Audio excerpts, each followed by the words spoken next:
मस्जिद हराम से मस्जिद अक्सा रात के ही हिस्से में तशरीफ ले गए थे। ये वाक़या कुरान से साबित है।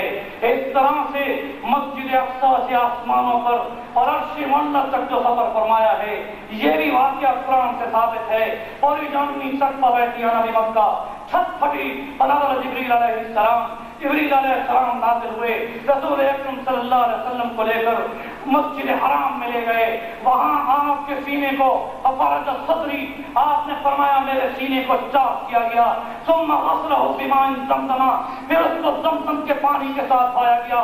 सुम्मा जा बितश्तिन मिन ज़हबिन मुम्तलिन ईमान व हिकमा, फिर सोने के दस्त में जो ईमान और हिकमत लेकर आए थे वो सीने में भर दिया गया। ये तहम्मुल था तब जब जाके ताकि जब अर्श पर जाएं तो रब से बगैर जिब्रील के वास्ते से गुफ्तगू कर सके।